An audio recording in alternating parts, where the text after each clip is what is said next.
Welcome to వేదిక TV. Bollywood లో Rashmika Mandanna జోరుకు breaks పడినట్లేనా? బ్రేకులు లేని బండ్లా దూసుకుపోతున్న ఈమె కెరియర్ కు బాయ్ వచ్చి బ్రేక్ వేశాడా? ఆమె అదృష్టం ఆయనకు అంటుకుంటుందేమో అనుకుంటే ఆయన దురదృష్టాన్ని తీసుకొచ్చి రష్మిక కంటించాడా? సికిందర్ విషయంలో ఏం జరిగింది? అసలు సినిమాలో రష్మిక క్యారెక్టర్ ఎలా ఉంది?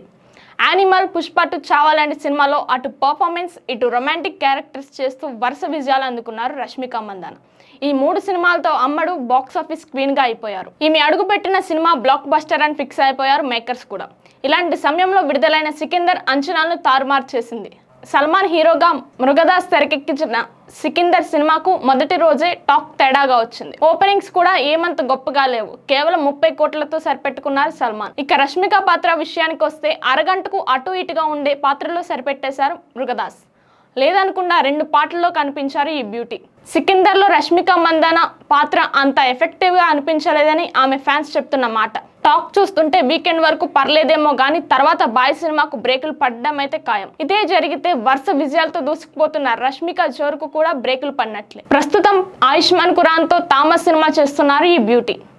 ఇలాంటి మరిన్ని అప్డేట్స్ కోసం మన వేదిక టీవీని సబ్స్క్రైబ్ చేసుకోండి. Signing off, Roslin.